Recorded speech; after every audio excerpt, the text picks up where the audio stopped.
Welcome back to my YouTube channel Tech Mechanical and Electrical IOCL technical attendant examination special MCQ class चल रहा था। अभी तक 3 MCQ class complete हो गया है। आज क्लास नंबर 4 में अपलोड कर रहा हूँ और आज का क्लास में मेनली डीजल मैकेनिक ट्रेड का क्वेश्चन रहेगा। टोटल 50 क्वेश्चन रहेगा और बहुत इम्पोर्टेंट है। आज का क्लास शुरू करने से पहले एक चीज़ आप नोट कर लीजिए। आज का क्लास में मैं उतना डिस्कस नहीं करूँगा जितना डिस्कस मैं प्रीवियस 3 क्लास में किया हूँ, क्योंकि डीजल मैकेनिक का क्वेश्चन को मैं ऐसे अगर समझाने जाऊँ तो आपको समझ नहीं आएगा। इसको समझने के लिए आपको बहुत ही एक सिंपल तरीका है, वो आपको फॉलो करना है। IOCL examination special total 5 theory का वीडियो मैं अपलोड किया हूँ, जिसमें मैं heat engine, IC engine, 4 stroke diesel engine और 4 स्ट्रोक पेट्रोल इंजन का बारे में डिस्कशन किए हैं। और इस 5 वीडियोस को आपको देखना है। 5 वीडियोस देखने के बाद डीजल मैकेनिक का जितना भी क्वेश्चंस आप लोग का एग्ज़ाम में आएगा आप आंसर कर सकते हैं। इसीलिए 5 वीडियो देख लीजिएगा तो आपका कॉन्सेप्ट क्लियर हो जाएगा। लगभग आपका 5 से 6 घंटे का टाइम सिर्फ आपको इन्वेस्ट करना है और उसके बाद आपको हर एक क्वेश्चन डीजल मैकेनिक ट्रेड से आएगा। तो मैं ऑलरेडी बहुत ही डिटेल में बहुत मेहनत करके आप लोगों के लिए वीडियो यूट्यूब पर पोस्ट किया हूँ, तो आप लोग जाके देख लीजिए। और वीडियो का डायरेक्ट लिंक मैं आज का वीडियो का डिस्क्रिप्शन बॉक्स में प्रोवाइड कर दूंगा, आप ज़रूर देख लीजिए। और देखिए, आपका पास बिल्कुल भी टाइम नहीं है। एडमिट कार्ड आपका आज या कल आ जाएगा, इसीलिए आपको ज़्यादा से ज़्यादा MCQ प्रैक्टिस करना है। अगर आप अलग से थ्योरी पढ़ने जाते हैं, जैसे मैं 5-6 घंटा में डीजल मैकेनिक का 5 वीडियो प्रोवाइड किया हूँ, उसको अगर आप देख लेते हैं तो 5-6 घंटा में आपका पूरा डीजल मैकेनिक का जो नॉलेज है, बेसिक कॉन्सेप्ट है, वो क्लियर हो जाएगा। अगर आप खुद पढ़ने जाते कहीं थ्योरी तो आपको ज़्यादा टाइम लगेगा और उससे आप उतना सीख भी नहीं पाएंगे। बट आपको MCQ अभी मैक्सिमम से मैक्सिमम प्रैक्टिस करना है और इसके लिए आपको 2500 MCQ में प्रोवाइड किया हूँ, जिसमें टोटल 25 सेट आपका मॉक टेस्ट मिलेगा। 25 सेट मॉक टेस्ट में 2500 MCQ। इसको आप जल्दी से जल्दी प्रैक्टिस कीजिए, क्योंकि आपका हाथ में टाइम नहीं। जो स्टूडेंट सोच रहे हैं एडमिट कार्ड आने के बाद में सब्सक्रिप्शन लूँगा, तो आप गलत कर रहे हैं, क्योंकि आपका पास अभी भी टाइम है। अगर आप इसको भी 4-5 दिन आपका पास रहता है, दिन रात पढ़ाई करके इसको भी पढ़ के जाते, तो इससे भी आपको बहुत सारा जानकारी मिलेगा, बहुत कुछ आप सीख पाएंगे जो एग्ज़ाम के लिए बहुत ज़्यादा हेल्पफुल होगा। ओके, इसीलिए अगर आपको IOCL technical attendant exam special 25 mock test series join करना है तो डिस्क्रिप्शन बॉक्स में लिंक दिया, उस पर क्लिक कीजिएगा तो tech mechanical and electrical app आपको मिल जाएगा। डाउनलोड कर लेना है, रजिस्टर करके लॉगिन करना है और इसके बाद द टेस्ट सीरीज सेक्शन पर आपको 25 सेट का सब्सक्रिप्शन का लिंक मिल जाएगा। और फ्री मॉक टेस्ट मैं प्रोवाइड किया हूँ, अभी तक 3 मॉक टेस्ट में प्रोवाइड कर दिया हूँ। फ्री मॉक टेस्ट में आप अटेम्प्ट कर सकते हैं। तो टोटल आपका 28 सेट जो मॉक टेस्ट है, इसी को अगर आप प्रैक्टिस करके जाते हैं तो एग्ज़ाम में आपको अच्छा मार्क्स भी देखने को मिलेगा। तो देखिए, आज का वीडियो शुरू करते हैं। ध्यान से आज का वीडियो देखिए, बहुत इंपॉर्टेंट क्वेश्चन है आज का वीडियो में। In petrol engine fuel and air are ignited by. देखिए, जब 4 स्ट्रोक पेट्रोल इंजन का सक्शन स्ट्रोक होता है तो सक्शन स्ट्रोक के दौरान इनलेट वाल्व के माध्यम से फ्यूल और एयर का मिक्सचर सिलेंडर के अंदर प्रवेश करता है, ठीक है। और उसके बाद हम लोग उसको कंप्रेशन स्ट्रोक में कंप्रेस करते हैं और उसको हम लोग कैसे प्रज्वलित करते, कैसे जलाते हैं, तो आप क्वेश्चन का हिंदी मीनिंग पढ़ लीजिए। पेट्रोल इंजन में ईंधन और वायु को किसके द्वारा प्रज्वलित किया जाता है? तो जब कंप्रेशन स्ट्रोक का दौरान ईंधन और वायु को कंप्रेस किया जाता है तो इसी टाइम इसको प्रज्वलित करने के लिए स्पार्क प्लग का प्रयोग किया जाता है। ओके, तो स्पार्क प्लग बिल्कुल राइट आंसर हो जाएगा, ऑप्शन नंबर 1। क्यों? आप देखिए, ये जो आपका पेट्रोल इंजन है, नॉर्मली आप बाइक का सोच लीजिए, बाइक में भी आपका प्लग होता है।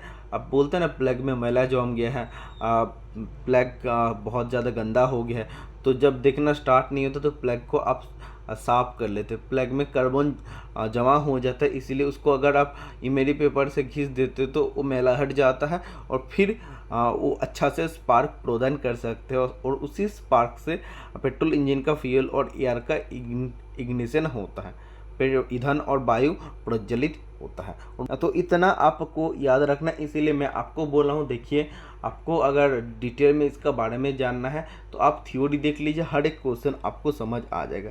एक क्वेश्चन आपको पूछा जाता है कि कार्बोरेटर किस इंजन में यूज़ किया जाता है, तो कार्बोरेटर पेट्रोल इंजन में यूज़ किया जाता है। देखना, बाइक में कार्बोरेटर होता है, ठीक है। और कार्बोरेटर का क्या यूज़ होता है? कार्बोरेटर का यूज़ होता है जो ईंधन है, फ्यूल और एयर को प्रॉपर रेशियो में मिक्स करना होता है। फ्यूल और एयर को प्रॉपर रेशियो में मिक्स करके उसको इंजन सिलेंडर में भेजना कार्बोरेटर का काम होता है। और प्रॉपर रेशियो कितना होता है? 15:1 होता है। 15 में रहता है एयर और 1 में रहता है एक्चुअली फ्यूल, ठीक है। तो ये आपका एयर और ये आपका फ्यूल हो जाएगा, ये प्रॉपर रेशियो।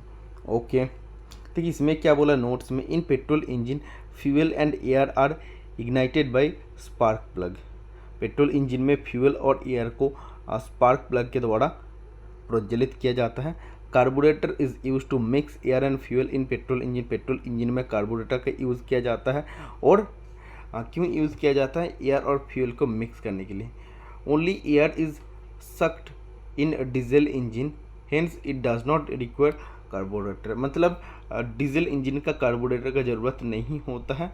और डीजल इंजन में सक्शन स्ट्रोक के दौरान सिर्फ हवा इंजन सिलेंडर के अंदर आता है, लेकिन पेट्रोल इंजन में सक्शन स्ट्रोक के दौरान एयर और फ्यूल का मिक्सर इंजन सिलेंडर के अंदर आता है। जो स्टूडेंट डिटेल क्लास किए उसको हर एक चीज़ समझ आ जाएगा। हिंदी में पढ़ लीजिए, पेट्रोल इंजन में ईंधन और हवा को स्पार्क प्लग द्वारा प्रज्वलित किया जाता है। कार्बोरेटर का प्रयोग पेट्रोल इंजन में हवा और ईंधन को मिलाने के लिए किया जाता है। डीजल इंजन में केवल हवा ही खींचा जाती है, इसीलिए इसमें कार्बोरेटर की आवश्यकता नहीं होते हैं। Next question number 2, petrol engine works on. देखो, पेट्रोल इंजन को हम लोग और किस नाम से जानते हैं? गैसोलीन इंजन का भी नाम से जानते हैं, गैसोलीन इंजन। ओके, बहुत इंपॉर्टेंट है। और एक नाम में भी हम लोग जानते हैं एसआई इंजन। एसआई इंजन मतलब स्पार्क इग्निशन इंजन, मतलब जिस इंजन में स्पार्क से इग्निशन किया जाता है। ओके, और एक आप याद रखिए, डीजल इंजन को सीआई इंजन कहते हैं, मतलब कंप्रेशन इग्निशन इंजन। मतलब डीजल इंजन में इग्निशन किया जाता है कंप्रेस के द्वारा। प्रेस मतलब कंप्रेस आप बोलते हैं ना, तो वैसे संपीड़ित करके डीजल इंजन में एक्चुअली प्रज्वलित किया जाता है।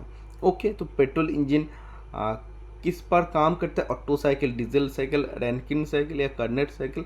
तो ऑटो साइकिल राइट आंसर हो जाएगा। और डीजल इंजन किस साइकिल में काम करता है? तब आपका हो जाएगा डीजल साइकिल।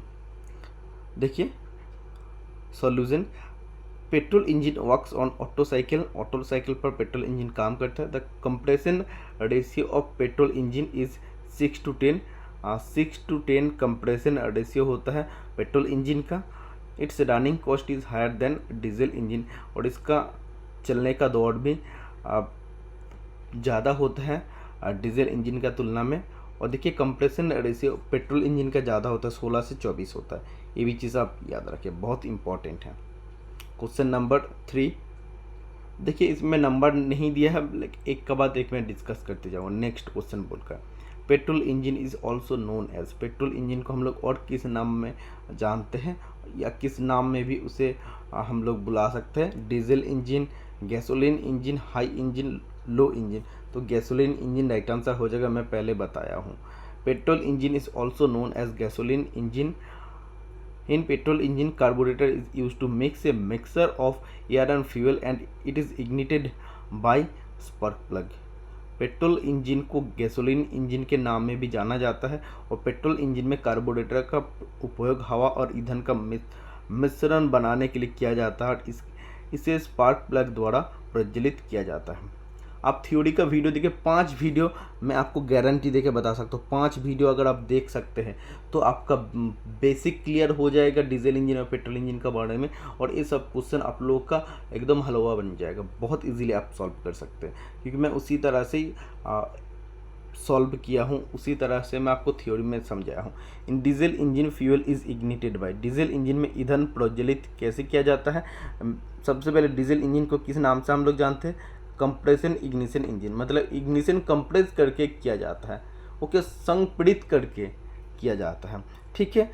तो इधर एक्चुअली डीजल इंजन फ्यूल को कैसे प्रज्वलित करते हैं, स्पार्क ऑयल या heat generated from compressed air. Option number 4 magnet, तो ये आपका राइट आंसर हो जाएगा। Option number 3 heat generated from compressed air. देखिए जब कंप्रेशन स्ट्रोक होता है तो उसमें एयर को कंप्रेस्ड करते जाते हैं, तो इतना ज़्यादा कंप्रेस्ड हो जाता है तो कंप्रेशन ज़्यादा होने का साथ साथ उसका हीट भी बढ़ जाता है, और उसी हीट से एक्चुअली ईंधन का दहन होता है या ईंधन प्रज्वलित होता है, ठीक है। तो ऑप्शन नंबर सी बिल्कुल राइट आंसर हो जाएगा। सोल्यूशन देख लीजिए, in diesel engine fuel is ignited by heat generated from compressed air. Diesel engine में ईंधन संपीड़ित हवा से उत्पन्न गर्मी से प्रज्वलित होता है। Diesel engine has only air inlet, diesel engine में केवल वायु इनलेट होता है। जब सक्शन स्ट्रोक होता है सिर्फ इनलेट वाल्व के माध्यम से एयर सिलेंडर के अंदर आता है। Hence carburettor is not required, diesel engine के लिए कार्बोरेटर का आवश्यकता नहीं है। Due to only air compression ratio is very high, केवल वायु होने का कारण इसका संपीड़न अनुपात बहुत अधिक होता है। कितना होता है मैं आपको बताऊं, 16 से 24 होता है, और पेट्रोल इंजन का होता है 6 से 10, okay. Next question, heat engine converts chemical energy of fuel into. उष्मा इंजन ईंधन की रासायनिक ऊर्जा को किसमें परिवर्तित करता है। तो एक्चुअली हीट इंजन का काम होता है हीट एनर्जी को मैकेनिकल एनर्जी में कन्वर्ट करना, लेकिन हीट कहाँ से मिलता है, जो आपका फ्यूल होता है, फ्यूल केमिकल सब्सटेंस होता है, तो फ्यूल का जब हम लोग दहन करते हैं तो केमिकल एनर्जी से सबसे पहले वो हीट एनर्जी में होता है, फिर उसको उस हीट एनर्जी को मैकेनिकल एनर्जी में कन्वर्ट करता है हीट इंजन। तो एक्चुअली इसमें बोला उष्मा इंजन ईंधन की रासायनिक ऊर्जा को किसमें परिवर्तित करता है, लास्ट में आपका मैकेनिकल एनर्जी में परिवर्तित करता है। Option number A right answer हो जाएगा। तो heat engine converts chemical energy of fuel into mechanical energy, ठीक है। देखिए जब ईंधन का दहन होता है वो आपका केमिकल एनर्जी का एनर्जी से हीट एनर्जी में कन्वर्ट हो जाता है, और हीट इंजन का काम होता है उसी हीट को मैकेनिकल एनर्जी में कन्वर्ट करना। Next question, compression ratio of petrol engine is. Petrol engine की संपीड़न अनुपात कितना होता है, तो देखो इससे कम होता है, डीजल इंजन का कंप्रेशन रेशियो से कम होता है, तो लेस देन होगा, तो less than diesel engine, option number D right answer हो जाएगा। The compression ratio of petrol engine is less than that the diesel engine. Petrol engine की संपीड़न अनुपात डीजल इंजन से कम होता है। It's compression ratio 6:12।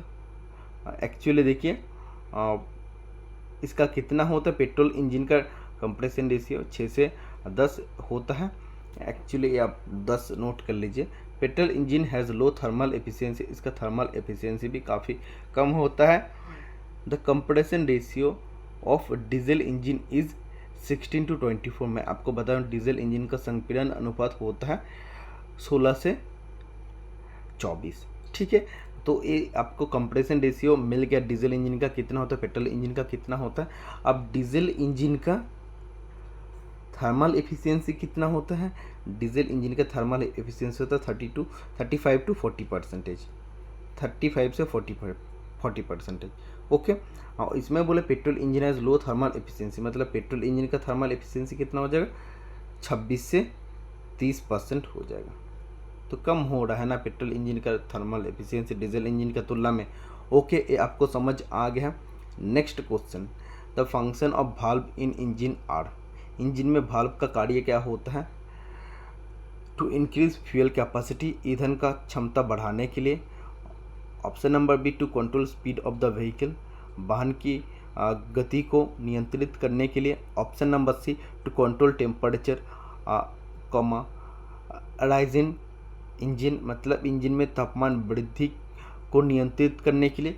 चौथा option, to take the air fuel mixer into the cylinder and expel the exhaust gases, वायु ईंधन मिश्रण को सिलेंडर में ले जाना और निकास गैस को बाहर निकालना। तो एक्चुअली वाल्व का काम होता है, इसमें जो इनलेट वाल्व होता है और एग्जॉस्ट वाल्व होता है। इनलेट वाल्व से डीजल इंजन होता है तो सक्शन स्ट्रोक के दौरान सिर्फ हवा अंदर आता है, इंजन सिलेंडर के अंदर आता है। और अगर पेट्रोल इंजन होता है तो इनलेट वाल्व के माध्यम से सक्शन स्ट्रोक के दौरान एयर और फ्यूल का मिक्सर इंजन सिलेंडर में आता है।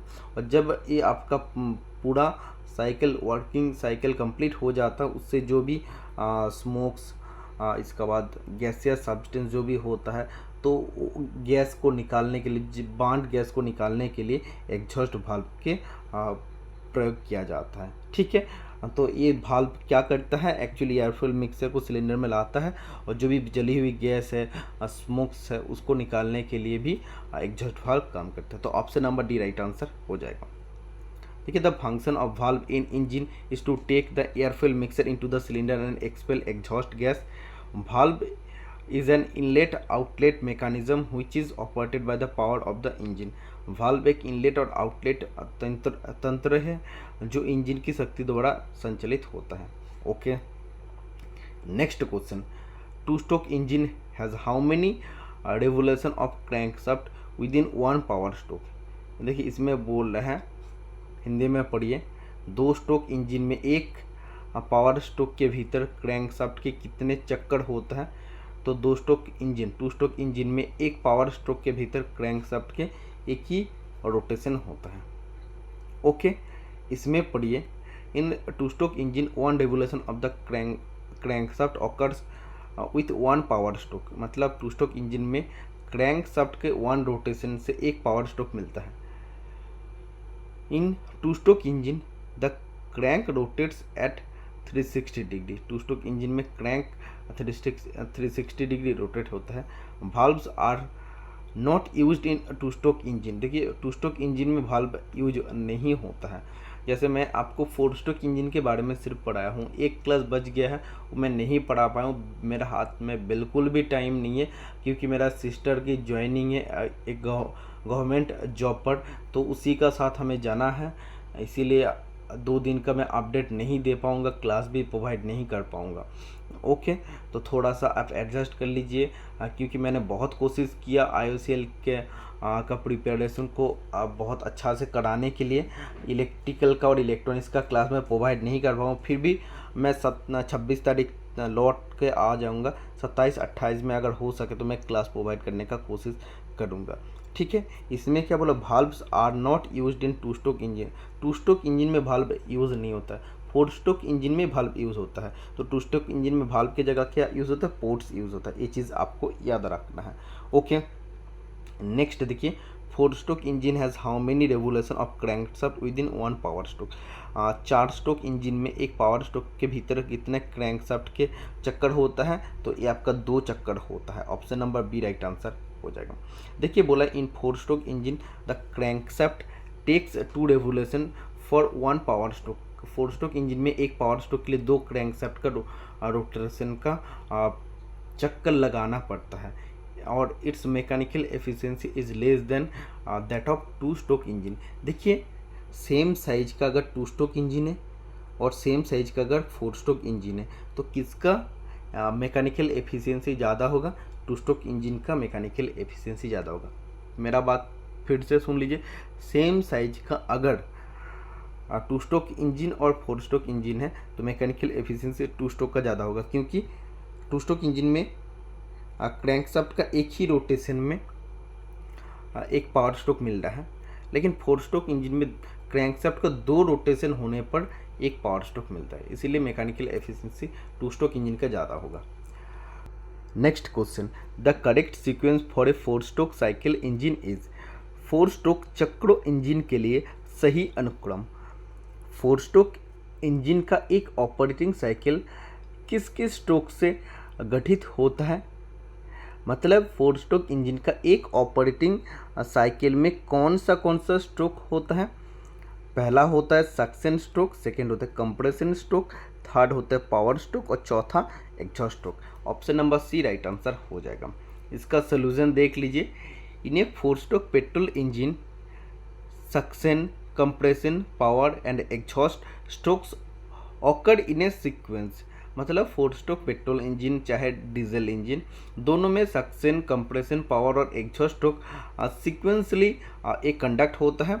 और similarly in diesel engine also all the 4 stroke occur in sequence. तो मैं आपको सेम बोला कि 4 स्ट्रोक डीजल इंजन और पेट्रोल इंजन दोनों में इन 4 स्ट्रोक सीक्वेंसली होता है।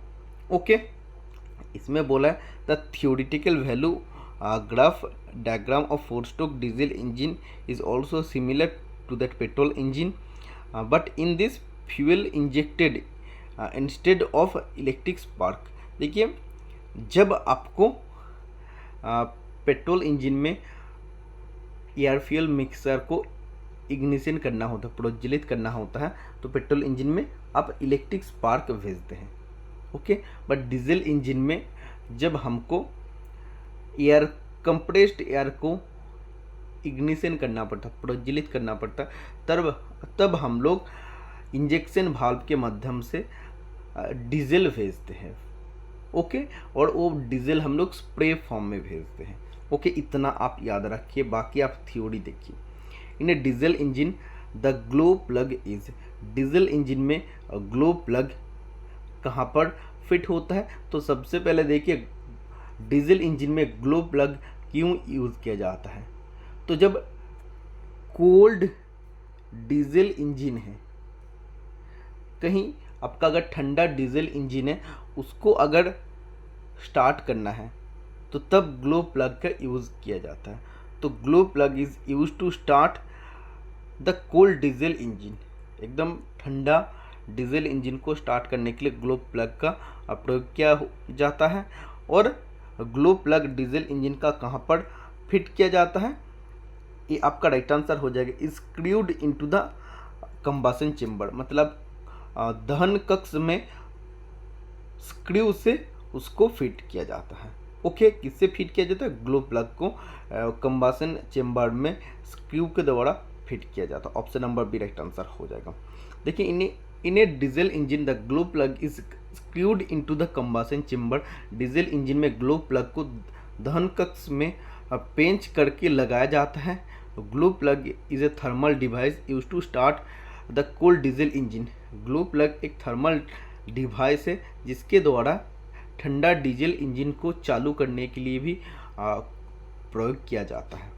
Okay, next question, while starting a cold engine which of the following coloured smoke is likely to be seen. देखिए, ठंडा डीजल इंजन को स्टार्ट करने के लिए ग्लो प्लग यूज़ होता है। तो जब आप स्टार्ट करते हैं तो किस रंग का धुआं दिखाई देते हैं या धुआं दिखाई देने का संभव होता है? ब्लू स्मोक नीला धुआं, वाइट स्मोक सफ़ेद धुआं, ब्लैक स्मोक काला धुआं, चौथा येलो स्मोक पीला धुआं। तो ये आपका राइट आंसर हो जाएगा white smoke.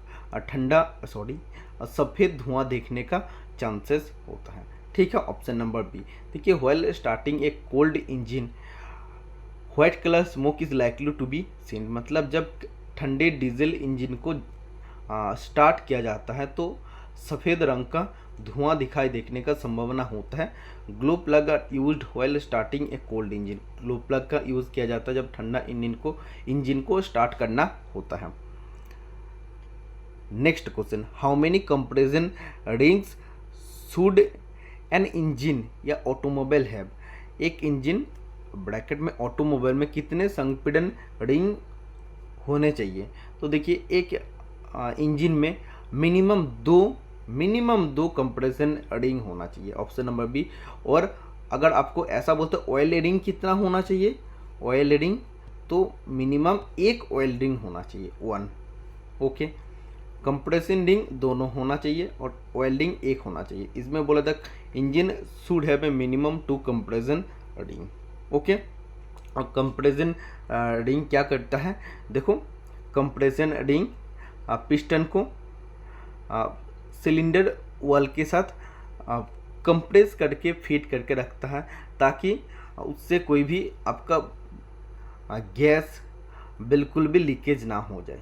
Okay, next question, assemble type of crankshaft is mainly used in, assemble type of crankshaft सबसे ज़्यादा कहाँ पर यूज़ होता है,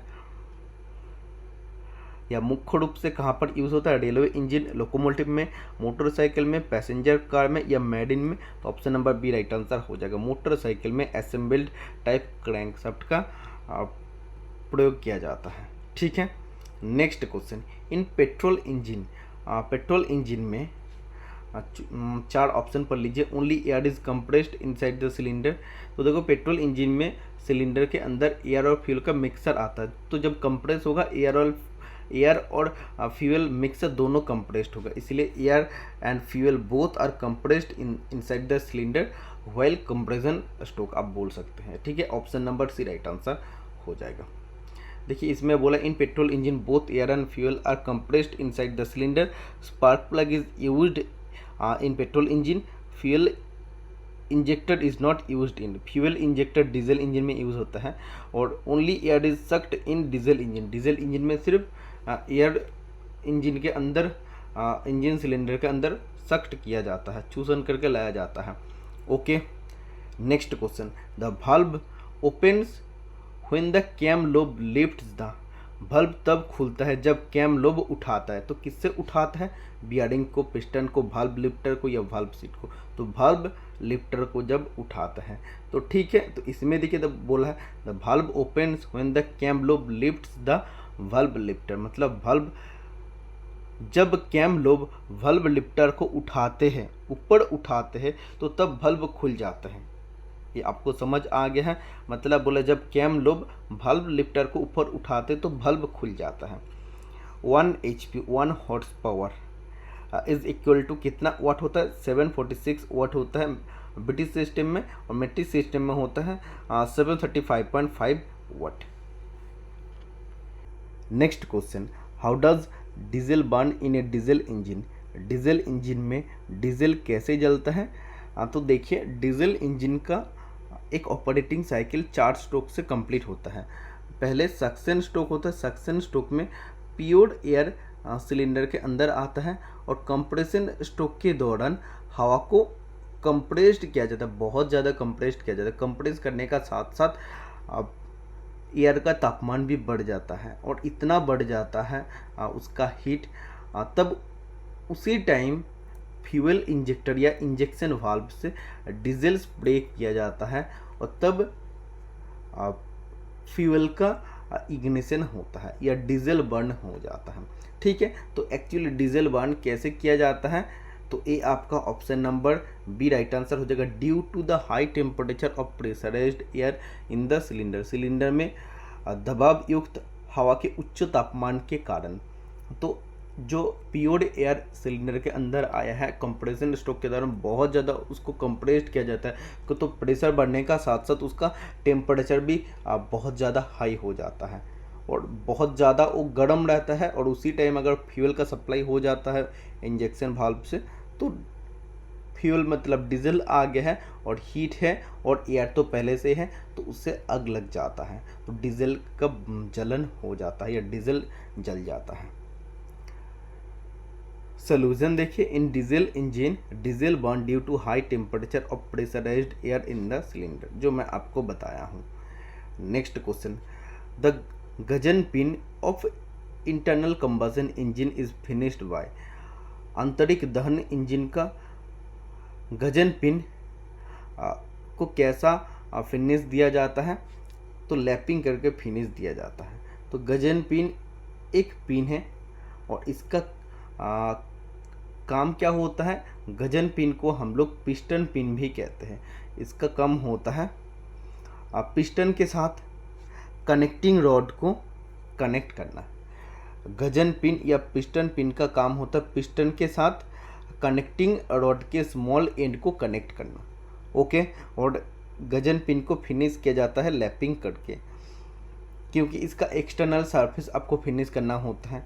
जब भी आपको बोलेगा इंटरनल कंबशन इंजन, जिसे हम लोग आईसी इंजन कहते हैं, उसका सिलेंडर बोर्ड का फिनिशिंग करना होगा। तो इंटरनल पोर्शन है, तब आपका हॉर्निंग राइट आंसर हो जाएगा।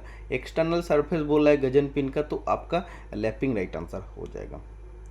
देखिए, the gudgeon pin of internal combustion engine IC engine is finished by lapping because lapping is a finishing process.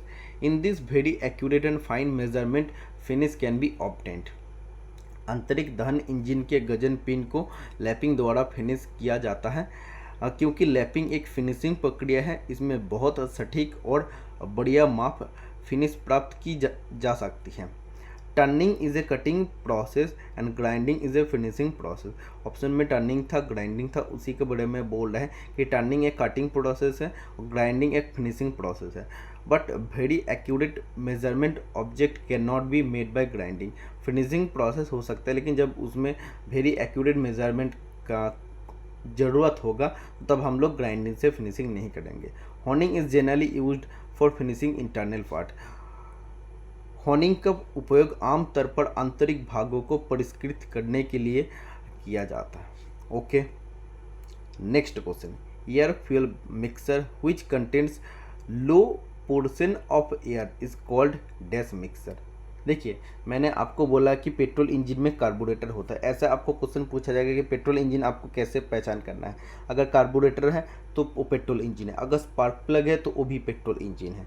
ठीक है, तो कार्बोरेटर का काम होता है एयर और फ्यूल को सबसे पहले एटोमाइज करना, मतलब उसको छोटे छोटे कणों में उसको तोड़ना और फिर उसका मिक्सर बना के सिलेंडर के अंदर भेजना। ठीक है, और इस मिक्सर का रेशियो क्या होता है, 15:1 होता है, जिसमें 15 हवा रहता है और 1 रेशियो इसमें फ्यूल होता है। ये एक्चुअली स्टैंडर्ड होता है एयर फ्यूल मिक्सर का स्टैंडर्ड रेशियो। बट इसमें से इस मिक्सर में अगर एयर का पोर्शन कम हो जाता है तो इसे किस मिक्सर कहते हैं, तो इसे रिच मिक्सर कहते हैं। देखो, 15:1 मतलब 15 हवा रहेगा और एक आपका 1 उसमें फ्यूल रहेगा। इसमें अगर सोचिए 10:1 हो गया, मतलब हवा क्या हो गया, कम हो गया, और इसमें पहले जो फ्यूल था एयर फ्यूल मिक्सर था उससे इस मिक्सर में एक्चुअली क्या हो रहा है, इस मिक्सर में एक्चुअली फ्यूल ज़्यादा हो रहा है पहला मिक्सर के तुलना में। तो फ्यूल जब ज़्यादा हो जाता तो उसे रिच मिक्सर कहते हैं, और फ्यूल जब कम हो जाता उसे लीन मिक्सर कहते हैं। ओके, अब नीचे आइए, आप पढ़िए, इसका राइट आंसर हो जाएगा रिच मिक्सर। इसमें पढ़िए, आपको पूरा चीज़ समझ आ जाएगा। When the amount of air is reduced in the air fuel mixer, air fuel mixer में एक्चुअली स्टैंडर्ड रेशियो होता है 15:1, बट इसमें से अगर एयर का अमाउंट को कम किया जाता है द मिक्सर बिकम्स थिकर, तो मिक्सर थिकर बन जाता है, which is called rich mixer. Rich mixer में किसका मात्रा ज़्यादा होगा, फ्यूल का। And when the amount of air is increase in the air fuel mixer का स्टैंडर्ड रेशियो ये होता है, और इसमें अगर अमाउंट ऑफ एयर का मात्रा ज़्यादा किया जाता है, बढ़ाया जाता है, तो मिक्सर बिकम्स थिन, मिक्सर बहुत पतला हो जाता है, which is called lean mixer, जिसे लीन मिक्सर कहते हैं। लीन मिक्सर में फ्यूल के अमाउंट कम होता है। ठीक है, इसमें बोला जब वायु ईंधन मिश्रण में वायु की मात्रा कम हो जाती है तो मिश्रण गाढ़ा हो जाता है, जिसे समृद्ध मिश्रण कहा जाता है। और जब वायु ईंधन मिश्रण में वायु की मात्रा बढ़ जाती है तो मिश्रण पतला हो जाता है, जिसे पतला मिश्रण कहा जाता है। बहुत इंपॉर्टेंट है, मैं सब कुछ थ्योरी में डिस्कस कर चुका हूँ। Which one of the following is not a part of the engine, निम्नलिखित में से कौन सा इंजन का भाग नहीं है। देखो, क्रैंकशाफ्ट इंजन का एक इम्पॉर्टेंट पार्ट है, पिस्टन ये भी इंजन का इम्पॉर्टेंट पार्ट है, और वाल्व तीनों है, मतलब चौथा ऑप्शन राइट आंसर हो जाएगा। क्लच, देखो clutch is not a part of the engine का एक पार्ट नहीं होता है। It is installed outside the engine के बाहर क्लच को इंस्टॉल किया जाता है। Which plays an important role in operating the engine, और क्लच एक महत्वपूर्ण भूमिका पालन करता है इंजन को ऑपरेट करने के लिए। It is installed between the transmission system and the engine in the vehicle. इसे वाहन में ट्रांसमिशन सिस्टम और इंजन के बीच लगाया जाता है। The clutch is use to engage and disengage the power of the engine. Clutch का इस्तेमाल इंजन की शक्ति को जोड़ने और अलग करने के लिए किया जाता है। बहुत इंपॉर्टेंट है clutch.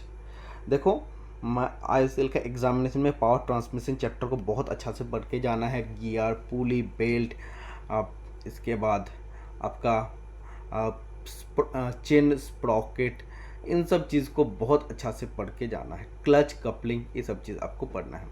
What is meant by overhauling A machine. किसी मशीन की ओवरहॉलिंग से क्या तात्पर्य है?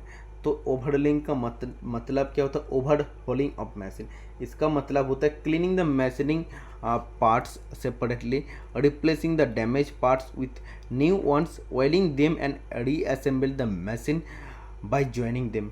मशीन के भागों को अलग अलग साफ करना, क्षतिग्रस्त भागों को नया भागों से बदलना, उनमें तेल डालना और उन्हें जोड़कर मशीन को पुनर्जोड़ना, मतलब फिर उसको फिट कर देना। ठीक है, इन सब चीज़ करने का बाद ओवरहॉलिंग का डेफिनेशन वही सेम है जो मैं आपको बताया हूँ। Next question, what is the usual angle between the cylinders in V type engine. V type engine में इंजन को वी शेप में रखा जाता है, 60 डिग्री एंगल में रखा जाता है। Option number A right answer हो जाएगा। इन सब चीज़ के बारे में डिटेल डिस्कशन मैं किया हूँ यूट्यूब पर। आप लोग प्लीज़ 5 वीडियो देख लीजिए। मैं आप लोगों के लिए वीडियो बनाया हूँ तो एटलीस्ट आप लोग देख लीजिए, क्योंकि मेरा वीडियो बनाने से तो मेरा नॉलेज बढ़ेगा, लेकिन आप लोगों का कुछ नहीं होगा। आप लोगों को वीडियो देखना पड़ेगा तभी आपका नॉलेज बढ़ेगा। In V type engine the angle between the cylinder is kept 60 degree so that the cylinder on the both side can remain in a vertical balance state. V प्रकार के इंजन में बेलनों के बीच कोण 60 डिग्री इसीलिए रखा जाता है ताकि दोनों तरफ के बेलन ऊर्ध्वाधर संतुलन अवस्था में रह सके।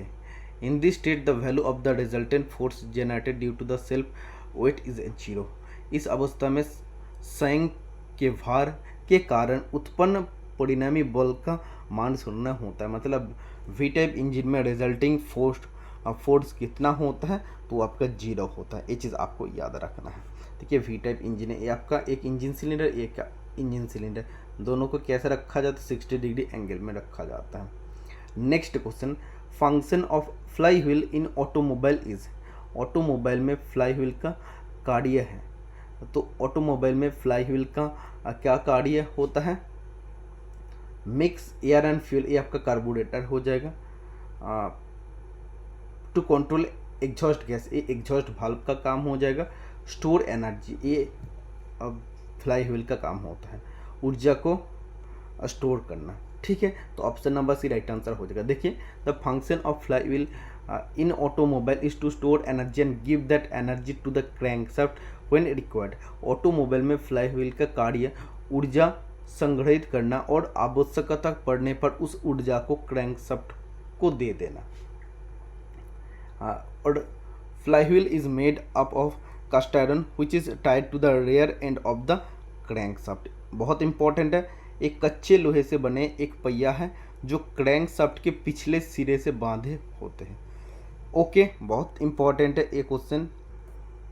Next question, which cycle of combustion is used in A steam power plant. भाप विद्युत संयंत्र में दहन का कौन सा चक्र प्रयोग किया जाता है? तो स्टीम पावर प्लांट में कौन सा साइकिल ऑफ कंबशन प्रयोग किया जाता है? Rankine cycle, Brayton cycle, Otto cycle, Carnot cycle. तो ये आपका रैंकिन साइकिल राइट आंसर हो जाएगा, ऑप्शन नंबर ए। तो Rankine cycle of combustion is used in steam power plant. दहन के रैंकिन चक्र का उपयोग भाप विद्युत संयंत्र में किया जाता है।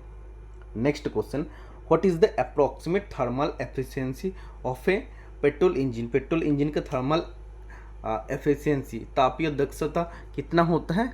26 से 30% होता है। और डीजल इंजन का होता है 35 से 40%। अब नीचे बढ़ते हैं। 30%, 40%, 50% और 70%। तो 26 से 30 मतलब 30% राइट आंसर हो जाएगा। तो पढ़ लीजिए, तो thermal efficiency of a petrol engine is approximately 30%। Petrol engine is a thermal engine which works at constant volume। Petrol engine is also called as SI engine, जो पहले मैं डिस्कस किया हूँ। पेट्रोल इंजन की तापीय दक्षता लगभग 30% होती है। पेट्रोल इंजन एक तापीय इंजन है जो स्थिर आयतन पर काम करते हैं, इसीलिए इसे कंस्टेंट वॉल्यूम इंजन भी कहते हैं। ओके, या जैसे डीजल इंजन को कंस्टेंट प्रेशर इंजन कहते हैं। ओके, जिसमें कंस्टेंटली प्रेशर लगता है डीजल इंजन में। और इसमें बोला पेट्रोल इंजन को एसआई इंजन के नाम में भी जाना जाता है। Next question, automobile gears are generally made of. Automobile gear साधारणतः किससे बने होते हैं? Cast iron, alloy steel, mild steel, none of this. तो ये आपका कास्ट आयरन राइट आंसर हो जाएगा।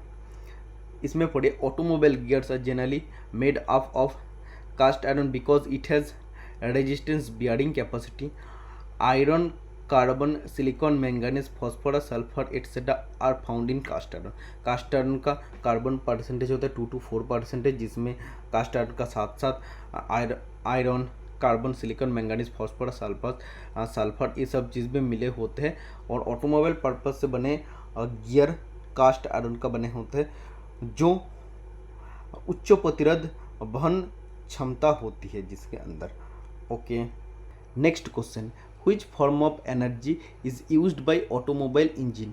ऑटोमोबाइल इंजन द्वारा ऊर्जा के किस रूप का उपयोग किया जाता है? Chemical energy, electrical energy, thermal energy, nuclear energy. तो option number C right answer हो जाएगा। Thermal energy is used by automobile engine. तापीय ऊर्जा का उपयोग ऑटोमोबाइल इंजन द्वारा किया जाता है। The energy is obtained by the chemical energy of fuel. देखिए, जो आपका फ्यूल होता है वो केमिकल चीज़ें बने होते हैं। तो केमिकल चीज़ें जब बने होते हैं तो फ्यूल का जब दहन करते हैं तो उससे हीट एनर्जी हम लोग को मिलता है। ओके, तो केमिकल एनर्जी तब किस एनर्जी में कन्वर्ट होगी? Heat energy. अब हीट इंजन का काम होता है हीट एनर्जी को मैकेनिकल एनर्जी में कन्वर्ट करना। ओके, तो एक्चुअली ऑटोमोबाइल इंजन में थर्मल एनर्जी का उपयोग किया जाता है। Okay, automobile engine uses thermal energy from the chemical energy of fuel and converts this thermal energy into mechanical energy, जो मैं आपको समझा दिया हूँ। Next question, on which cycle does a turbine work. किस साइकिल पर टर्बाइन काम करता है? Carnot cycle, Brayton cycle, Kirchhoff cycle या Rankine cycle.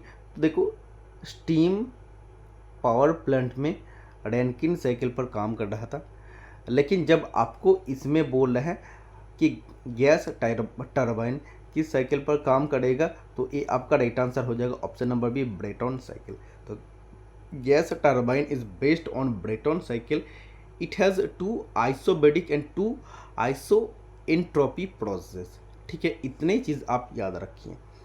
Next question, the efficiency of a Carnot engine operating between steam point and ice point will be. भाप बिंदु और बर्फ बिंदु के बीच संचालित कार्नोट इंजन की दक्षता कितनी होगी? तो 36.8%, 46.8%, 16.8%, चौथा ऑप्शन 26.81%। तो चौथा ऑप्शन राइट आंसर हो जाएगा। कैसे? आप देखिए, इसमें भाप बिंदु होता है 100 डिग्री सेंटीग्रेड और बर्फ बिंदु होता है 0 डिग्री सेंटीग्रेड। इसी को केल्विन स्केल में आपको कन्वर्ट करना है। 0 डिग्री सेंटीग्रेड को केल्विन में कन्वर्ट करते तो 273 के, और 100 डिग्री सेंटीग्रेड को अगर केल्विन में कन्वर्ट करते तो 373 के। तो एन कर्नट का फॉर्मूला था 1 - TL/TH। तो TL मतलब आपका बर्फ बिंदु। तो बर्फ बिंदु आपको ऊपर लिखना है 273 और नीचे आपका लिखना है ये आपका भाप बिंदु 373। तो इसको अगर परसेंटेज निकालते हैं तो 26.81% राइट आंसर हो जाता। तो देखिए, कार्नोट इंजन का दक्षता कितना होगा? स्टीम पॉइंट और आइस पॉइंट के बीच की दक्षता होगा 26.81%। Okay, next question, the shell of the cylinder is cast from. Cylinder का खोल किससे बनाया जाता है? Grey cast iron, malleable cast iron, white cast iron, चौथा ऑप्शन चिड कास्ट आयरन। तो ये आपका राइट आंसर हो जाएगा option number 1 grey cast iron. Okay, पढ़ लीजिए solution. The shell of the cylinder is mostly made from grey cast iron. Cylinder का खोल ज़्यादातर ग्रे कास्ट आयरन से बना होता है। Grey cast iron has the following characteristic. Grey cast iron का निम्नलिखित विशेषताएं हैं। पहला, इट इज़ रिलेटिवली चीपर, अपेक्षाकृत सस्ता होता है। इट हैज़ गुड मैशिनेबिलिटी, और इसका मैशिनेबिलिटी क्षमता अच्छी होता है। It has good wear resistance, और ये अच्छा प्रतिरोध भी होते हैं, घिसने के प्रतिरोध भी करता है। Okay, next question, petrol engine works on. Petrol engine कार्य करता है, मैंने आपको पहले बोला ऑटो साइकिल राइट आंसर हो जाएगा। एक क्वेश्चन दोबारा टाइप हो गया है, इसमें पढ़ लीजिए। Petrol engine works on Otto cycle, it is also called constant volume combustion cycle. इसे कंस्टेंट वॉल्यूम कंबशन साइकिल भी कहते हैं, और डीजल इंजन को कंस्टेंट प्रेशर कंबशन साइकिल कहते हैं। Because in the engine fuel is burned at constant volume. इसे निरंतर आयतन दहन चक्रों इंजन भी कहा जाता है, क्योंकि इस इंजन में ईंधन स्थिर आयतन पर जलता है। It was invented by German engineer auto in the year of 1876। Petrol engine का आविष्कार जर्मन इंजीनियर ऑटो ने 1876 में किया था। Next question, the purpose of dynamo is. देखिए, डायनामो क्या करता है? डायनामो मैकेनिकल एनर्जी को इलेक्ट्रिकल एनर्जी में कन्वर्ट करता है। लेकिन डायनामो का उद्देश्य क्या होता है? वो तो कन्वर्ट करता है कि मैकेनिकल एनर्जी को इलेक्ट्रिकल एनर्जी में, बट उसका उद्देश्य क्या होता है? मेन उद्देश्य होता है continually recharge the battery, battery का लगातार रिचार्ज करना। ऑप्शन नंबर 4 राइट आंसर हो जाएगा। इसमें पढ़िए, द पर्पस ऑफ डायनामो और alternator in automobile is use to continuously charge the battery. देखिए, ऑटोमोबाइल में डायनामो या अल्टरनेटर का मेन पर्पस होता है बैटरी को कंटिन्यूसली चार्ज करना। It generates electrical power by running on the mechanical power of the engine. Engine का mechanical power जो चलता है उससे इलेक्ट्रिकल पावर को जनरेट करना इसका कार्य होता है। मैंने आपको बोला कि डायनामो मैकेनिकल एनर्जी को इलेक्ट्रिकल एनर्जी में कन्वर्ट करता है। Okay, since it produces electricity it is also called generator. जब ये करंट पैदा करते हैं इसे जनरेटर भी कहते हैं। ठीक है, इतना ही आप याद रखिए। तो पहले आपको क्या बोला था? पहला आप देख लीजिए, इसमें बोला है द पर्पस ऑफ डायनामो और अल्टरनेटर। डायनामो या अल्टरनेटर का ऑटोमोबाइल में कार्य होता है बैटरी को कंटिन्यूसली रिचार्ज करना। Next question, what happens when the water level in the radiator goes down. जब रेडिएटर में पानी का स्तर कम हो जाता है तो क्या होता है? देखिए, रेडिएटर का काम होता है इंजन को कूल करना। तो रेडिएटर में हम लोग पानी डालते हैं, ठीक है, वो पानी से इंजन ठंडा रहता है, और वो पानी का लेवल अगर कम हो जाता है तो engine gets overheated, engine अत्यधिक गर्म हो जाता है। ओके, देखिए, इसमें बोला engine gets overheated when the water level in the radiator goes down. जब रेडिएटर में पानी का स्तर कम हो जाता है तो इंजन अत्यधिक गर्म हो जाता है। और इंजन गर्म होने का और भी क्या क्या कारण क्या होता है? तो इंजन के अधिक गर्म होने का अन्य कारण भी होता है, जैसे थार्मोस्टेट valve remains closed.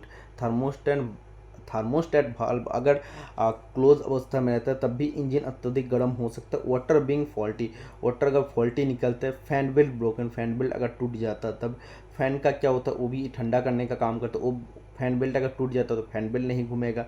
Valve timing और ignition timing being wrong, valve timing और इग्निशन टाइमिंग अगर रॉन्ग होता तब भी ओवरहीट हो सकता है। साइलेंसर गेटिंग क्लोज्ड, साइलेंसर बंद हो जाता है तब भी हो सकता है engine overheated. Engine getting jam, engine जब जम हो जाता तब भी इंजन ओवरहीट होने का चांसेस होता है।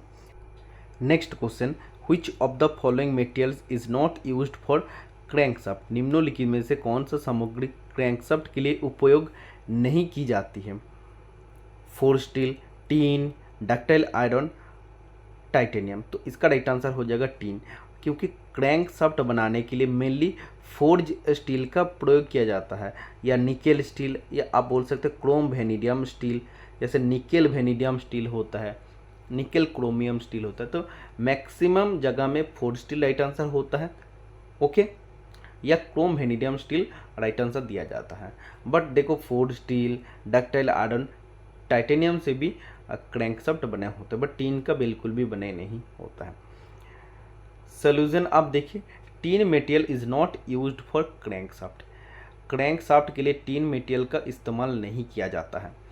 Crankshaft is made of drop forged steel. Crankshaft drop forged steel से बना होता है। Holes are made inside the crankshaft through which oil flows. Crankshaft के अंदर छेद बनाए जाते हैं जिससे तेल बहता है। Next question, dash is mounted on the rear end of the crankshaft. Dash crankshaft के पिछले सिरा पर लगा होता है। Vibration damper, timing Sprocket, counter wait, या चौथा ऑप्शन फ्लाई व्हील। तो फ्लाई व्हील राइट आंसर हो जाएगा। फ्लाई व्हील का काम होता है कि एनर्जी को स्टोर करना, और जब ज़रूरत पड़ता है क्रैंकशाफ्ट का एनर्जी, तो क्रैंकशाफ्ट को वो एनर्जी प्रदान करना। ठीक है, तो चौथा ऑप्शन राइट आंसर हो जाएगा flywheel. Sprocket, vibration damper and fan belt pulley are mounted on the front end of the crankshaft. तो क्रैंकशाफ्ट के फ्रंट एंड में स्प्रॉकेट, टाइमिंग स्प्रॉकेट जिसे आप कहते हैं, vibration damper, fan belt pulley are mounted on the front end of the crankshaft, but flywheel is mounted on the rear end of the crankshaft. Crankshaft का rear end में पिछले भाग में fly wheel बांधा होता है। The crankshaft is called the backbone of the engine. Crankshaft को engine का बैकबोन कहते हैं। It is usually made of alloy steel by casting और फूजिंग। और इससे एक्चुअली एलो स्टील से बनाया जाता है। जैसे आप देख रहे हैं, एलो स्टील मतलब क्या है, उसी स्टील में हम लोग काफ़ी सारा अगर मटेरियल्स का यूज़ करके उसे बनाते हैं। जैसे हम लोग क्रोम वेनेडियम स्टील बोल रहे हैं, तो इसमें देखो स्टील में आयरन कार्बन तो है, उसका साथ क्रोमियम वेनेडियम में है, इसीलिए इसे हम लोग सिंपल भाषा में एलो स्टील का बोल सकते हैं। और एक्चुअली क्रैंकशाफ्ट को कास्टिंग और फोर्जिंग करके बनाया जाता है, इसीलिए मैंने आपको बोला कि ड्रॉप फोर्ड स्टील से बने होते हैं। Okay, next question, the function of alternator in a vehicle is use to. तो देखो मैंने आपको बोला कि डायनामो का क्या काम होता है, कंटिन्यूअसली बैटरी को चार्ज करना। उसी में मैंने बोला था कि ऑल्टरनेटर का भी काम होता है बैटरी को कंटिन्यूअसली चार्ज करना। तो इस measure the current, discharge the battery, measure the voltage या चार्ज द बैटरी। तो देखो कंटिन्यूअसली बैटरी को चार्ज करना ऑल्टरनेटर का काम होता है। तो द फंक्शन ऑफ ऑल्टरनेटर और dynamo in a vehicle is to keep charging the battery continuously. वाहन में अल्टरनेटर या डायनामो का काम बैटरी को लगातार चार्ज करते रहना है। Its function is similar to the generator, और इसका काम जनरेटर का जैसा ही होता है। AC generator is called alternator. AC generator को ऑल्टरनेटर कहते हैं और डीसी जनरेटर को डायनामो कहते हैं। ये चीज़ आप याद रखिए, बहुत इंपॉर्टेंट है। मैंने बोला आपको पहले कि ऑल्टरनेटर और डायनामो दोनों का ऑटोमोबाइल पर्पस में काम होता है बैटरी को कंटिन्यूअसली चार्ज करना, और its function is similar to that of generator, और जनरेटर का जैसे इसका सिमिलर कार्य होता है। तो एसी जनरेटर को हम लोग कहते हैं ऑल्टरनेटर, ए से आप ऑल्टरनेटर का याद रखिए, और डीसी जनरेटर को हम लोग डायनामो कहते हैं, मतलब डी से डायनामो को आप याद रखिए। Next question, the ignition of the charge by some hot surface within the engine between the passage of the spark is called. Spark के गुजरने से पहले इंजन के भीतर किसी गर्म सतह द्वारा चार्ज को प्रज्वलन को कहा जाता है। इसमें देखिए स्पार्क का बात आ रहा है, पैसेज ऑफ स्पार्क मतलब ऐसा ही इंजन है, स्पार्क इग्निशन इंजन है, मतलब ये पेट्रोल इंजन है। इसमें बोला स्पार्क को गुजारने से पहले इंजन के भीतर किसी गर्म सतह द्वारा चार्ज को प्रज्वलन को कहा जाता है। चार्ज मतलब क्या होता है, जो सक्शन स्ट्रोक के दौरान सिलेंडर के अंदर आता है उसे चार्ज कहते हैं। डीजल इंजन में सिर्फ हवा आता है तो डीजल इंजन का वो चार्ज है, और पेट्रोल इंजन में एयर और फ्यूल सिलेंडर में आता है, सक्शन स्ट्रोक के दौरान मतलब ये चार्ज है। ठीक है, तो देखो इन चार्ज को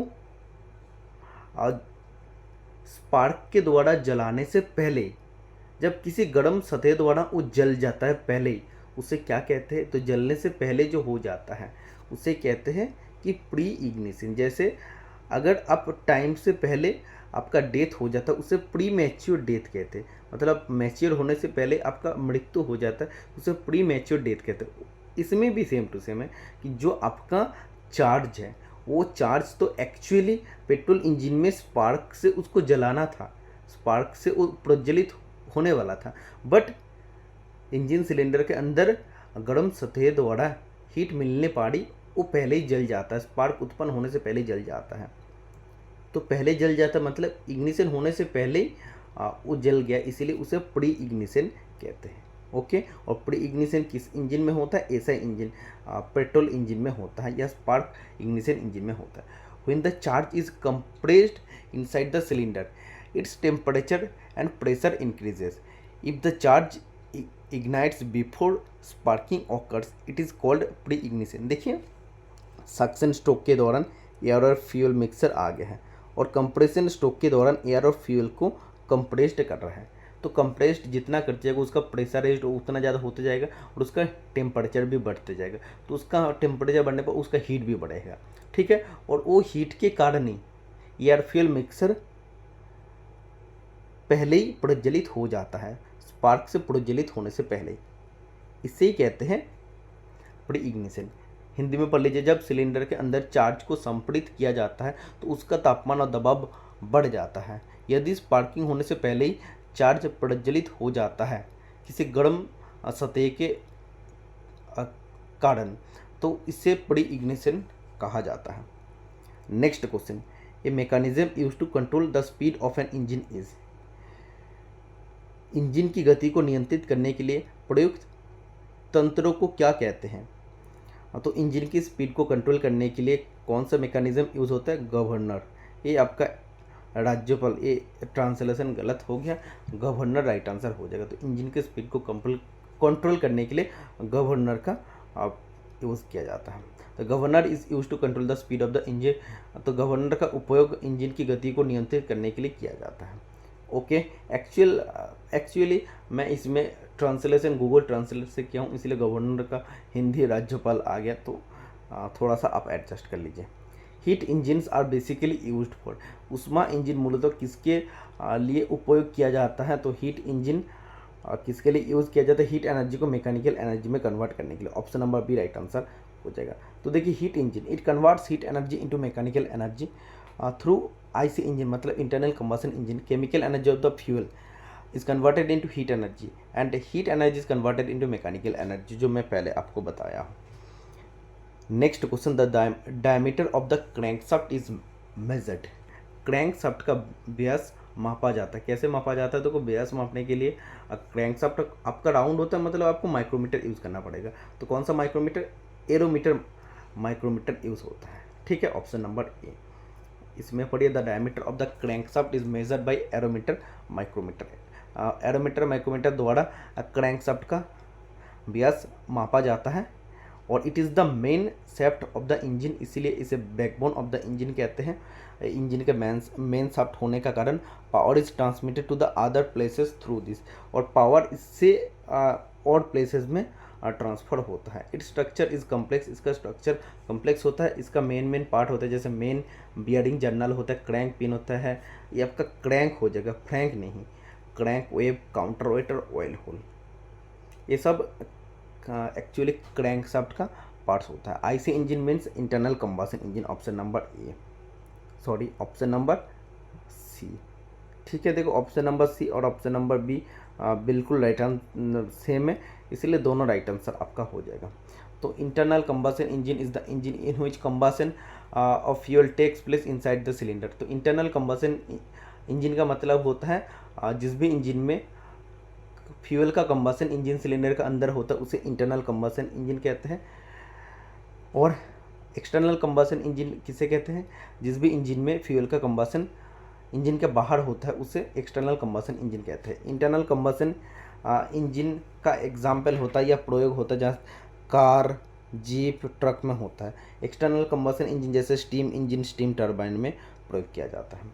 देखिए, इसमें बोल रहा है इंटरनल कंबशन इंजन में फ्यूल का केमिकल एनर्जी को फास्ट हीट एनर्जी में कन्वर्ट किया जाता है, फिर उसी हीट एनर्जी को मैकेनिकल एनर्जी में कन्वर्ट किया जाता है।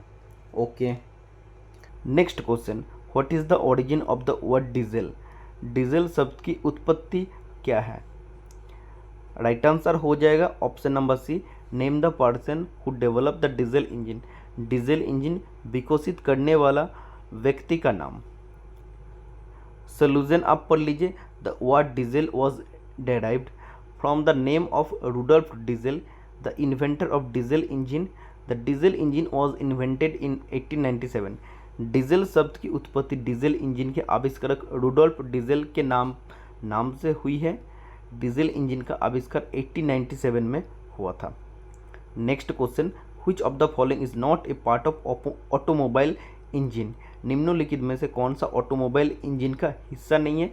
Piston, cylinder block, piston ring, option number D clutch. तो क्लच राइट आंसर हो जाएगा। ओके, एक्सप्लेनेशन आप देख लीजिए, clutch is not a part of automobile engine. Clutch automobile engine का हिस्सा नहीं है। Cylinder block, piston, piston ring, piston skirt, connecting rod, flock etcetera are the parts of automobile engine. तो ये सब ऑटोमोबाइल इंजन का पार्ट्स होता है। और क्लच कहाँ पर फिट होता है? इंजन और गियर बॉक्स के बीच में फिट होता है। और it is a mechanism which transmits rotational motion of the engine to the transmission. It works to connect and break the connection of two parts of the shaft in the same line, which is called engage and disengage position of the clutch. देखो clutch का काम होता है कि mechanism को engage करना और disengage करना है। ओके, जो मैं पहले आपको डिस्कशन कर चुका हूँ। Which of the following device helps in starting a cold diesel engine? निम्नलिखित में से कौन सा उपकरण ठंडा डीजल इंजन को चालू करने के लिए मदद करता है? ग्लो प्लग राइट आंसर हो जाएगा। और इसे कंबशन चेम्बर के साथ स्क्रू द्वारा फिट किया जाता है। तो glow plug is a device that helps in starting a cold diesel engine. Glow plug एक उपकरण है जो ठंडा डीजल इंजन को चालू करने में मदद करता है, और जब चालू होता है तो इससे सफ़ेद रंग का धुआं निकालने का संभावना होता है। Next question, the function of the alternator in a vehicle is. किसी वाहन में अल्टरनेटर का कार्य क्या होता है? Major the current, charge the battery, discharge the battery, starting the engine. तो चार्जिंग द बैटरी, तो continuously charging the battery right answer हो जाएगा। ये भी क्वेश्चन रिपीट हो गया है। देखिए रिपीट क्यों हुआ? क्योंकि जिस बुक से मैंने कॉपी किया उस बुक में प्रीवियस ईयर डीजल मैकेनिक का क्वेश्चन है, इसरो का क्वेश्चन है, आरआरबी एएलपी का क्वेश्चन है, एनटीपीसी का क्वेश्चन है, नेशनल थर्मल पावर कॉरपोरेशन का मैं बोल रहा हूँ। ठीक है, तो इसमें प्रीवियस ईयर का क्वेश्चन है, तो उसमें जब मैं कॉपी किया हूँ वही क्वेश्चन किसी दूसरा एग्जाम में भी पूछे, इसीलिए इसमें ये आ गया है। तो इसमें देखिए, the function of the alternator in a vehicle is to charge the battery continuously. Alternator का काम होता है बैटरी को कंटिन्यूसली चार्ज करना। Alternator is a type of electrical machine that converts mechanical energy into AC electrical energy. तो ये भी dynamo का जैसा मैकेनिकल एनर्जी को एसी इलेक्ट्रिकल एनर्जी में कन्वर्ट करता है। और it is also called synchronous generator और एसी जनरेटर, इसे एसी जनरेटर भी कहते हैं, और डीसी जनरेटर को डायनामो हम लोग कहते हैं। Next question, according to Carnot principle, Carnot सिद्धांत के अनुसार no engine can be more efficient than Carnot engine. कोई भी इंजन कार्नोट इंजन से अधिक कुशल नहीं हो सकता। मतलब कोई भी इंजन कार्नोट इंजन से ज़्यादा क्षमताशाली नहीं हो सकता है। Next question, which of the following is an internal combustion engine? निम्नलिखित में से कौन सा आंतरिक दहन इंजन है? Option number A right answer हो जाएगा। It can be made any size as per requirement. इसे आवश्यकता अनुसार किसी भी आकार का बनाया जा सकता है। Option number A right answer हो जाएगा, बट इसमें आंसर वन हो जाएगा। ओके, इसमें पढ़िए, internal combustion engine can be made of any size as per requirement. आंतरिक दहन इंजन को आवश्यक अनुसार किसी भी आकार का बनाया जा सकता है। Internal combustion engine can be made of any size, small और big as per work and use. आंतरिक दहन इंजन को कार्य और उपयोग के अनुसार छोटा या बड़ा किसी भी आकार का बनाया जा सकता है। नेक्स्ट क्वेश्चन, ये petrol engine can be identified by. मैंने आपको पहले बोला था एक पेट्रोल इंजन का पहचान इस प्रकार की जाती है। कैसे की जाती है? Size of the cylinder, power charge, operating speed या स्पार्क प्लग। तो स्पार्क प्लग प्लग किस में होता है, बाइक में होता है। बाइक किससे चलता है, पेट्रोल से चलता है। तो स्पार्क प्लग है मतलब वो पेट्रोल इंजन है। या कार्बोरेटर वाट भी रहता है तो वो भी आपका पेट्रोल इंजन का पहचान है। A petrol engine can be identified by spark plug because in petrol engine spark plug is use to ignite the fuel. Petrol engine में अब फ्यूल का इग्निशन करने के लिए स्पार्क प्लग का उपयोग किया जाता है।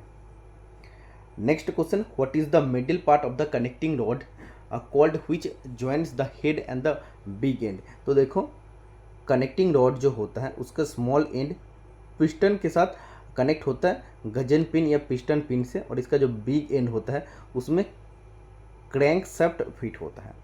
ठीक है, तो कनेक्टिंग रॉड का काम होता है एक्चुअली पावर को पिस्टन से लेकर आना है और उसी पावर को क्रैंक शाफ्ट में भेजना। ठीक है, तो एक क्रैंक शाफ्ट का मध्य भाग को हम लोग क्या कहते हैं, तो संयोजक छड़ के मध्य भाग को क्या कहते हैं, जो सिरे और बड़े सिरे को जोड़ते हैं। तो कनेक्टिंग रॉड के बीच वाला पार्ट को हम लोग क्या कहते हैं, सैंक कहते हैं। Option number A right answer हो जाएगा। तो the connecting rod is of I section, I shape में होता है, is made of forged steel से बने होते हैं। It is divided into 3 parts, small end connects to the piston pin and the big end connects to the crank pin, या ये आपका क्रैंक पिन हो जाए। ठीक है, क्योंकि क्रैंक शाफ्ट से एक्चुअली कनेक्ट होता है कनेक्टिंग रॉड का बिग एंड। तो कनेक्टिंग रॉड के बिग एंड को क्रैंक शाफ्ट के साथ जुड़ने के लिए क्रैंक पिन यूज़ होता है। ओके, ये आपका क्रैंक पिन राइट आंसर हो जाएगा। Both this middle part connected to each other by the shank. तो इसका कनेक्टिंग रॉड का बीच वाला पार्ट को सैंक कहते हैं। तो देखिए इसी का साथ साथ आज का क्लास कंप्लीट हुआ, मतलब 50 MCQ कंप्लीट हुआ। तो अभी तक ISL का MCQ क्लास नंबर 4 कंप्लीट हो गया। मैं अपने तरफ से 100% कोशिश कर रहा हूँ। देखिए अभी रात में कितना टाइम है, 1:55 हुआ है। मैं अभी नाइट ड्यूटी पर हूँ और मैं अपने ड्यूटी से जो भी हमको टाइम मिल रहा है मैं उसी में आप लोगों के लिए वीडियो रिकॉर्ड कर रहा हूँ। मैं ISL एग्ज़ाम के लिए मैं अपने 100% देने का कोशिश कर रहा हूँ। आप लोग भी 100% दे के पढ़ाई कीजिए। देखिए MCQ आप लोग के लिए काफ़ी नहीं होगा, क्योंकि सिर्फ अभी तक 4 क्लास में 200 MCQ दे पाए। ऐसे अगर एक क्लास में 50 MCQ के लिए एक दिन आप वेट करते तो वो आप लोग के लिए नुकसान ही होगा। आप अच्छा होगा कि आप जल्दी से जल्दी आप टेस्ट सीरीज से प्रैक्टिस कीजिए। टेस्ट सीरीज आपको एकदम तुरंत आपको 2500 क्वेश्चन मिलेगा, वो आप प्रैक्टिस कीजिए फ्री टेस्ट का। और आपका 3 टेस्ट है फ्री टेस्ट, उसमें आपको 300 क्वेश्चन मिलेगा, टोटल 2800 क्वेश्चन है। इतना अगर आप प्रैक्टिस करके भी जाते हैं ना तो आपको कॉन्फिडेंस लेवल भी बढ़ जाता है। तो एटलीस्ट आपका पास 5 दिन का भी टाइम है, तो आप प्रिपरेशन अच्छा से कीजिए। 5 दिन में भी आप 2500 क्वेश्चन को कंप्लीट कर सकते हैं। दिन रात आपको पढ़ना पड़ेगा। और अगर आपको सिलेक्शन नहीं लेना है तो आप जैसे कर रहे हैं वैसे कर सकते हैं। आप इधर उधर से अब भटकते रहेंगे, लेकिन आप नोट्स आप लोगों का हाथ एकदम नज़दीक है फिर भी आप उसके पास जाना नहीं चाहते, पढ़ना नहीं चाहते, तो वो आप लोग का बात है। तो मैं अपने तरफ से फिर कोशिश करूँगा जब मैं लौट के आऊँगा ज्वाइनिंग होने के बाद मेरा सिस्टर की, तो फिर आप लोगों के साथ कनेक्ट होगा। तो आज के लिए इतना, मिलता है नेक्स्ट वीडियो में। Tata bye bye.